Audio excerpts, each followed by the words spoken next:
Welcome to Words and Views. One story, many headlines. It started with a signature. February 27th, one man, one decision, and the countdown began. Less than 24 hours later, the sky over Iran lit up. The US and Israel struck together hundreds of targets in a single night. And in that first strike, the unthinkable. Iran's supreme leader, gone. A man who had ruled for over 3 decades, killed before dawn. By the next morning, Iran was mourning. 40 days, they declared. But grief has a way of turning into fury. And fury came fast, missiles toward American bases in Iraq, in Bahrain, in Qatar. What was a strike on one nation was suddenly everyone's war. Then came the threat that made the whole world flinch, the Strait of Hormuz.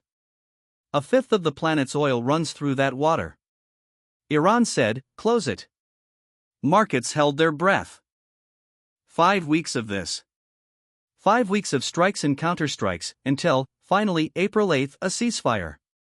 Exhausted nations, agreeing to stop. Days later, in Islamabad, both sides sat at the same table. Enemies, talking. And on June 17, it happened. A signature again, this time on peace. The war, on paper, was over. But Khamenei still hadn't been laid to rest.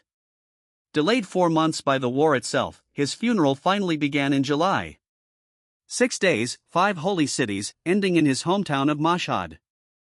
And almost the moment the mourning ended, so did the peace. Accusations. Strikes. Missiles. Again. The ceasefire didn't survive the summer. This story isn't finished. It never really ended at all. Different words. Different views.